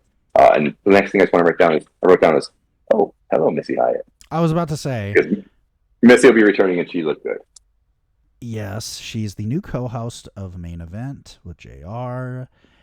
This doesn't end well for WCW. I'll put it that way. Cactus just got killed. He is definitely concussed, but he is wanting to fight the drummer of a random band that they just put in the corner of the building. And who is it that we're told he is again? It's like Wildcat or something. I don't know who this guy is. He's some job. Okay, so there's an interesting thing at the end of the Mill Cactus match. They were kind of shooting up the aisle. Yeah. And up at the top of the aisle, there was like somebody walking there. And so I don't know if they were associated with the band or something. But yeah, we come back from the Missy break, and Cactus Jack's just fighting with the drummer. Yeah. But he looked kind of jacked. Do we know? Is he somebody in the future? I literally don't fucking know. We'll find out, I guess. Yeah, I guess next week we'll find out. Oh, here's a lady back. Yeah, dude. Drummer for Rusted Sarcophagus. Oh, cool. Thanks, man. Appreciate it. Jim Herd, WCW. Who knows who this guy is? Okay, so previously we had Dr. Death with his segment, Prescription for Punishment, this fall on TBS. Next match is Kevin Sullivan versus Norman, the questionably mentally unstable lunatic, but JR will let him babysit your kids. But before the match, Norman does go to the zoo. Yeah. So that's always an exciting thing when you can get a man of questionable mental balance going to the zoo. I believe he sees a pig and says, "Oh, this is Kevin Sullivan. Oh, this is Kevin Sullivan." And then he gets in the pen with him, and I'm like, hold it. You're the pig right now, Norman. Really? Yeah. Crazy. The match is a Falls Count Anywhere street fight, something like that. It is.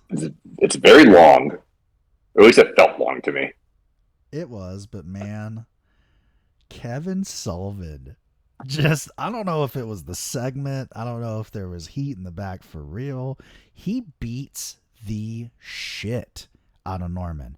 The literal start of the match is he gets Norman down on the beats him down to the floor, and he's standing on the apron. He fucking shoot kicks the side of Norman's head so hard. He's just beating him. He rips his shirt, nearly chokes him to death with the motherfucker. So yes, this was way too long, but I really liked it. You definitely liked it better than the cage match rating of 1.96. Oh, that fucking waste of time. Yeah, here's what I didn't like about this match, though. I don't like the finish. I hate the little campy, we're in the women's room, no cameras, but then the guy comes out and beat up, and the baby face won with the fucking toilet seat over his neck. Come the fuck on, guys. Yeah, we good. Too campy. Luger's not campy, buddy. Funk is back in the ring, and he's fucking ready to interview Luger, but he's going to shit on the crowd. I don't have a lot of notes on this segment, but it was entertaining because it's just Funk just digging at Lex the whole time and just kind of hitting kind of insecurity, the kind of just hitting him from different angles a little bit, and Lex trying to keep up, and again, still doesn't really have. I don't know, man. It's just him talking. I don't really get where he's going to. All he says it like twice, is, I mean, why'd Sting get that spot? I don't get it. Which, again, has been explained. And like you already said, he won the Iron Man tournament. So even if it wasn't a corporate mandate, he fucking earned the match. And he's going on so much that you see Funk like getting shit in his ear. And Funk is new to broadcasting. So he's like he's waiting for Luger to wrap it up. Luger don't wrap it up.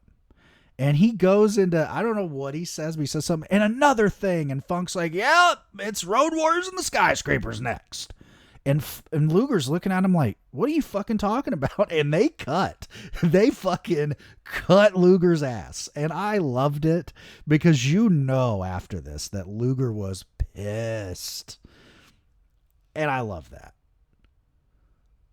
Luger is definitely like the issue of a copy of a copy. Yeah. Because we know Rick goes on forever on his promos and he tries to woo his way back in, and it takes whatever the fuck the president calls it when he has his little amnesia or brain shit. And Lex just takes that off the course thing and just repeats and off the course more and just again and again and move your hands and all that shit. It's just it's very disappointing to see where Lex is right now. Like, wouldn't a story of Lex versus Dr. Death be kind of interesting here? Absolutely.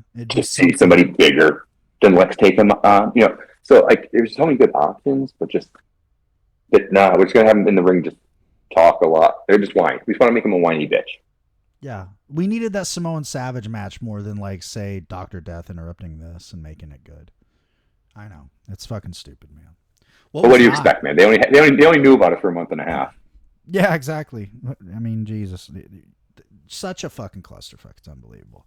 This match saves it. Right now, I'm thinking, man, the best thing was, as usual, Cactus killing himself. And, like, the fuck-upper, right, that we just saw, and then the Road Warriors and they finally say new Skyscrapers come out. And they have a fucking good-ass match. This isn't just, like, big guys brawling around. They, like, work a good match here. And mainly why is because it's basically the anchors here are Spivey and Hawk, the two more athletic, good workers. And this is fun.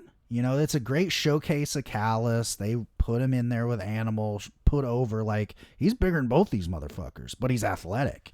He takes some wild bumps, which I can understand when he becomes Taker why he didn't take so many wild bumps, and he still has, like, no hips or knees. But as usual, it's a great match with the stupidest finish in history.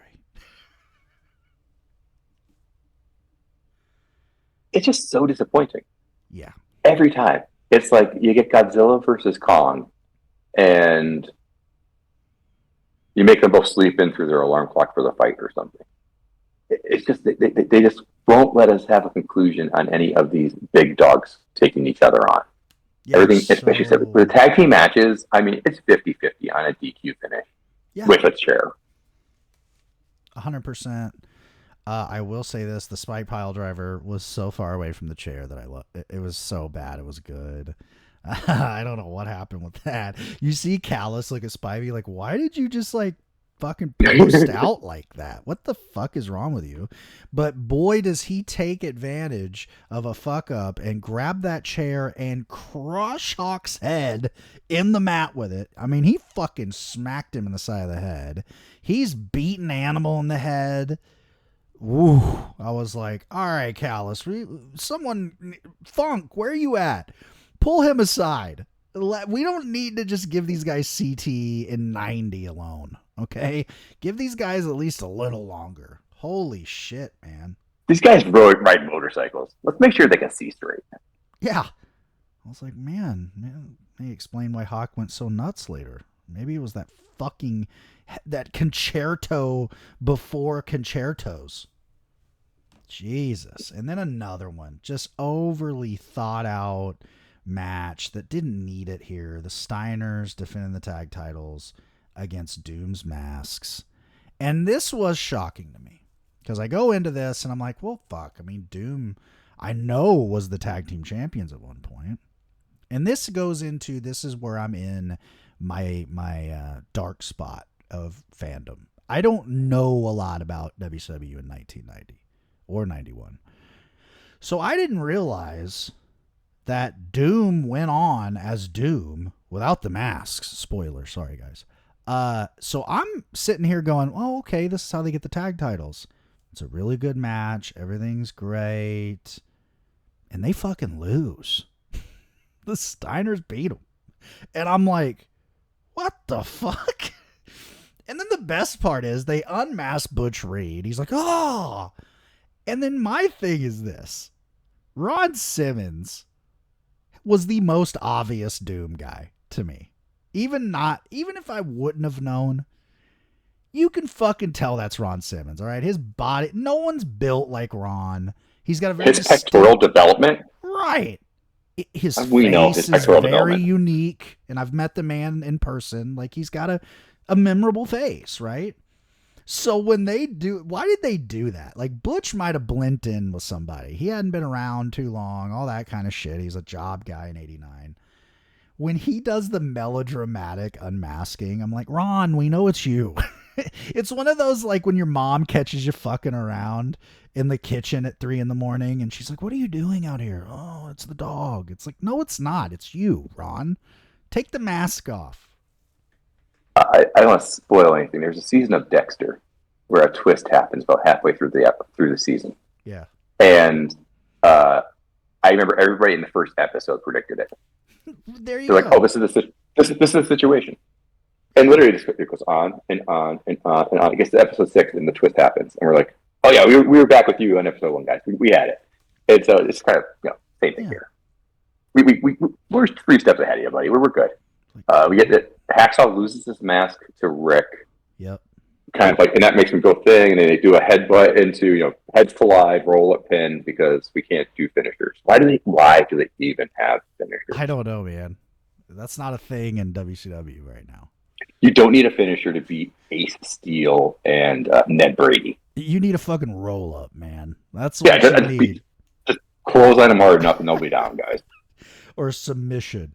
But and this is also a little bit with Doom though, where I'm like, woman's quest for the Horseman just makes Doom feel less important. Yep, she's not even ringside. Like she's moving on for the next, to whatever the next big thing is, and so it just, I don't mind Doom being on their own, but it's also just weird that there's kind of all feel like an afterthought after beating the Steiners 2 shows ago for us. I guess it's weird.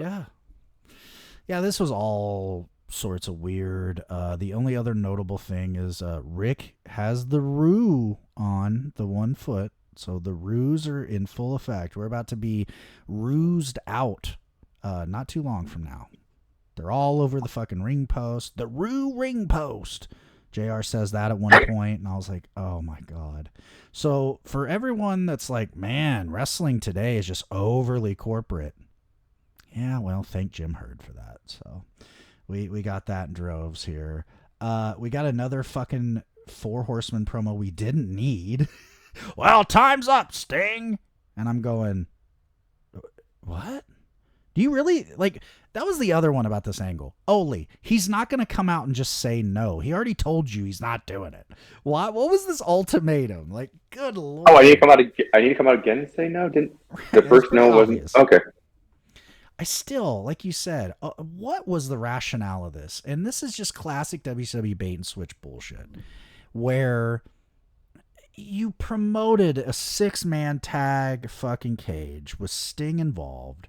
He's not injured yet. This is also another eerie part of this whole thing surrounding all this, is that it's like they almost already were planning for Sting to be gone. Like, if you think about it, this would be today a write-off of TV. You got turned on. You did this big thing. You got beat up. You're done. You're out. But instead, somehow they thought this was going to be the start of the feud. So this is a mess of a match, to be honest. It's really, as a match, it's just Buzz Sawyer versus the Horsemen. And then Muta gets in there with Arn, and it's good. And this almost got good. And then Sting ran to the cage. So we're already, again, fuck finish galore. We've got a cage match with a run-in. That always is just stupid to me. Don't understand it. And this match also occurred, I think, at least twice during this cycle on TV. Yeah. I think they were separate matches. Yeah. And I think they always end with, like, Muta misting somebody for a DQ. Yeah. So it was just weird if they built to it. It's like, we already saw this match, I think, at least twice. Yeah. And then they put in a cage, and then, again, bait and switch us on Sting for Oily. He's climbing the cage, and this is the weird part. This is another one of those, man, in hindsight, Sting regrets it. I had totally forgotten. He does a whole segment where he goes up the cage, everything. He gets down. He's not hurt yet. And so at first I'm like, he got hurt there? No, because the shit that I always saw as a kid was just the spot of him on the cage the second time. So I didn't know there were two. So yeah, if Sting would have just fucking stood at the fucking stage, granted the knee would have blown either way, I'm sure. But maybe it would have been in a match. Maybe it would have felt a little less gross that it's just a waste, because he rushes the cage again. And I don't know what happened. His account, he just says, I was on the cage and I was convinced someone shot me in the back of the leg. He said, I don't know what happened. I guess when I jumped up to get on the cage is when it happened. He said, I was like midway through climbing and I just felt this fucking shot. So when he comes down, he's talking to Wahoo and he's like, who shot me? And Wahoo's like, what are you talking about, kid? And he's like, I got stabbed. Something happened. He's like, no one's around, man. And that's when he goes, fuck. And so he's limping, he's holding on to Pillman and Wahoo, and there's like all the other fucking babyface adjacent motherfuckers around. And the stupidity happens in the ring. That's another thing. We've got this distraction for a cage match. We got a cage match in the ring. That ends. Arn just hits Dragon Master with a DDT out of nowhere. Yeah. We have a tag team cage match where they're tagging in. That was the other thing that was so stupid. Oh my god! I want to know is who on the WCW staff owned the fencing company. Yeah, because it looks like shit. Because these guys make a new cage for every event. Yeah. Because this cage is different than the last like 3 cages we've seen. And I just want to know how they keep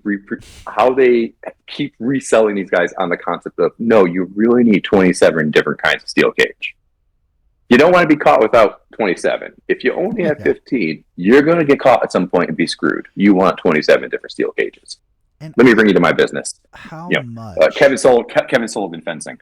Yeah, for real. Because how much money did they waste on just the fucking cages?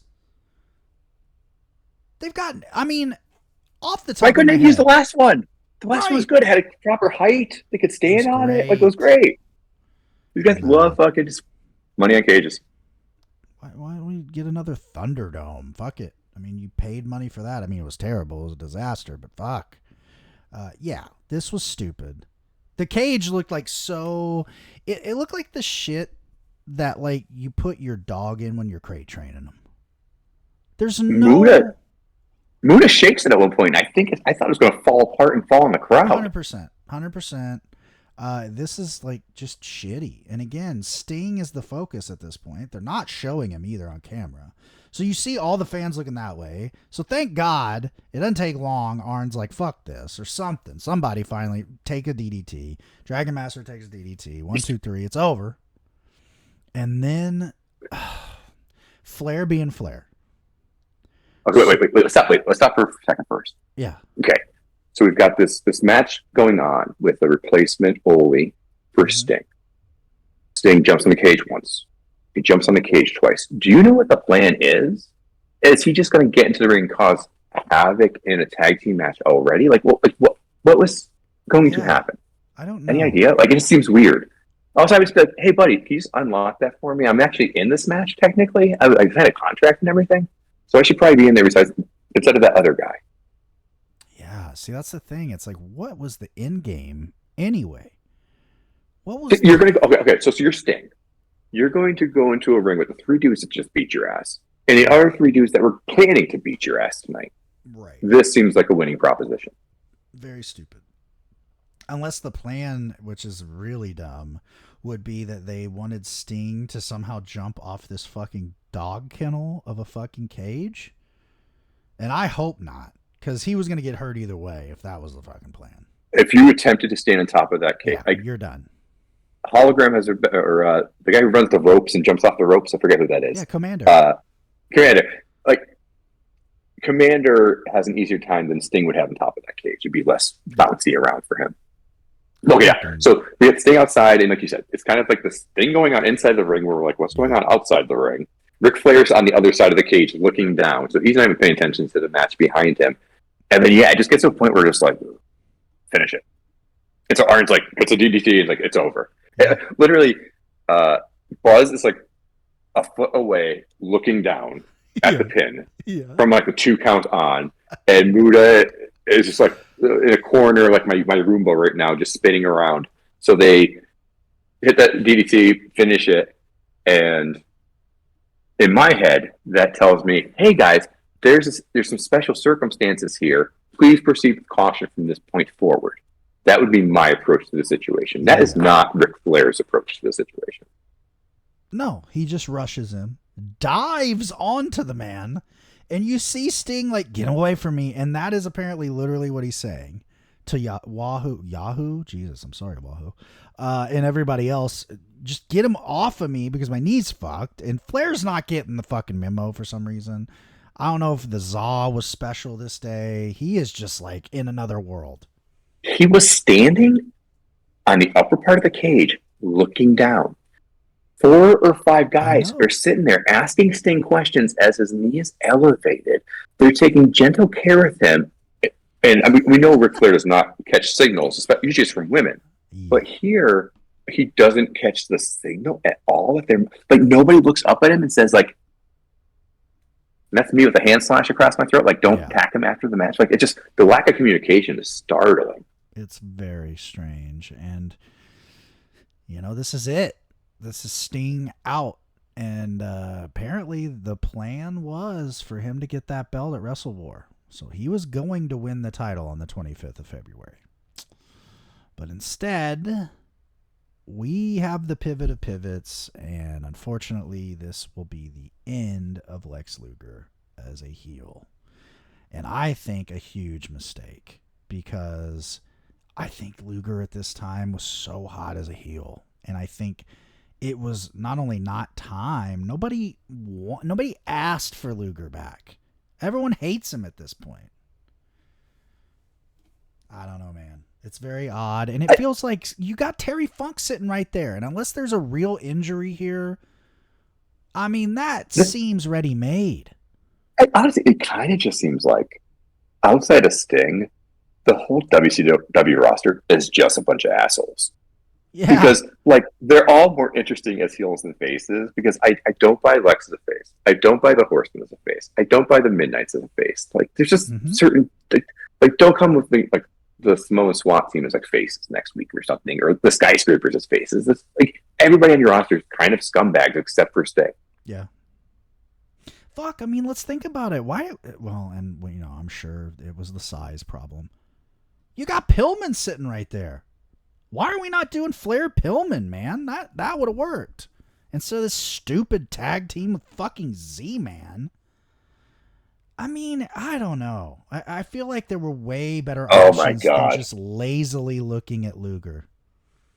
The Z-Man Pillman promos, especially with Cornette, are Pillman. So nerdily it's bad. Shitty. They're so it's just it's that like first grade humor, like the humor like you use like a 5-year-old or something. It's just so hey, you look like a banana. I think that was one of the comebacks. Hey Jim, you look like a banana. Holy you know, man. Because you're wearing yellow. We're trying to relate guys. To the Appreciate kiddos. We're trying to relate to the kiddos, pal. And they think they're so stuck. It's just like their humor is just so bad. It's really like this, anything they don't try to be funny with is funny, but if they try, it's like, oh my god, it's like just awkward. It's a lot of bad, and as we always do on this show, we look ahead to the next episode, and that will be oh my god, Wrestle War. Holy oh Jesus H Christ, Wild Thing. I want you to look through this card and tell me which match has me saying what the fuck. All right. Well, look at everything. Just look at everything within the structure of. We've got Buzz Sawyer and Kevin Sullivan tagging against the Dynamic Dudes. That's insane. Cactus Jack Manson against Norman. Duh. And then holy shit, brother. Yeah, I figured it out. Easily match of the night. We can just go ahead and fucking put it on this one. The Midnight Express against the Rock and Roll Express. The Wrestling Observer newsletter is 4.25 stars for that match. Yeah. Tag team Chicago Street Fight, and I'm very excited for this actually. Road Warriors, Skyscrapers. Oh, wait. Ooh, no. Hold on. So Dan Spivey is out. Oh, but I'm excited for who this is. So, okay. The Skyscrapers are doomed officially. I don't know what happened. We'll get into, I don't know. Maybe this is when Spivey finally goes, you know what, man? Dan's paying me. But here's what's nice. It's the Skyscrapers of Mark Callis and the Masked Skyscraper, and thank God for once, WCW got a good guy to be a masked guy, and it's Mike Enos, one half of the Minnesota Wrecking Crew, number 2. And I'm excited because he's a fucking crowbar and against the Road Warriors. So I think it's still going to be good. I don't remember it, so probably it isn't. But we're going to have high hopes. It doesn't have enough votes for a rating. It's probably a clusterfuck then. Speaking of, we got the NWA United States Tag Titles back in full effect. Spoiler. Blind Brian and Z-Man are the new champions. They're defending against the Freebirds. So we get to see that title win. Yippee. Yeah. Why is that 24 minutes long? Oh, no. Why? Why is that the second longest match on the show? Why? They fucking think Z-Man. Why? And then here's another. 24 minutes is longer than like the last 5 Road Warrior matches combined. Easily. NWA World Tag Title match. Steiner's defending against the Andersons. Like this is 1984. Not sure what that does for anybody. And the main event, NWA World Championship. Ric Flair, and this is an interesting development, with a woman, it says, against Lex Luger. With Sting, it says, for me. It's a 38-minute count out. I know. Horrible. Don't make me sit through long periods of time to give me no result. Can you imagine in 2025 if a company had a main event on pay-per-view that they promoted, by the way, for like 2 months, and it ends in a fucking count out? Not a DQ, a count out. the outrage would be insane. It does have 4.5 stars from the newsletter. But yeah, that's fucking wild, man. One positive with the show, though, I gotta definitely mention Jim Ross and Terry Funk. Thank God. So we don't. Bob Caudle, unfortunately, is nowhere to be seen. As long as the little racist cornet is gone, I'm totally good. I do not need to listen to that man's voice like ever again. Yeah, and unfortunately, I think he does come back for the fucking commentary later. But he's like herpes; he'll always be back. Always, he's like a fucking cockroach. So that is the show. That was a lot of shit, folks. It was worse for us, trust me, than it was for you having to hear how bad it was. I hope we gave you enough entertainment for your fucking time, because man, that was a tough watch. 2 months check of fucking check out everything Cactus Jack during this everything Cactus Jack, everything as usual Tommy Rich, and yeah, you know what? Flair was great in this time too. I got to give him his fucking flowers. He was great. He's wrestling everybody. Those weekly matches, main event, like Power Hour. Yeah, those were all really, and Arn's matches were really good too. Matches. Absolutely.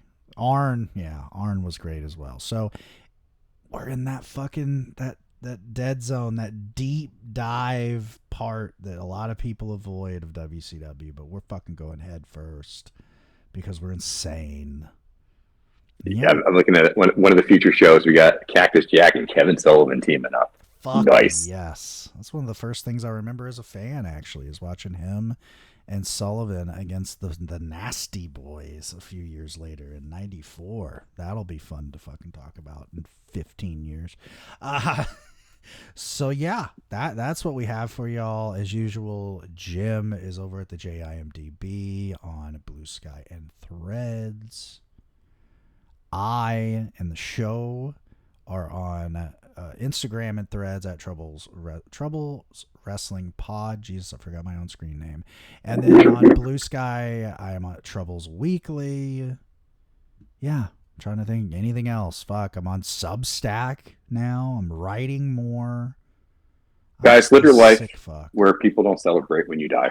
There you go. And we are going to leave you with, make sure that your legacy is a little cleaner than those that maybe mock people that are in prison. And that's all we have for you, folks.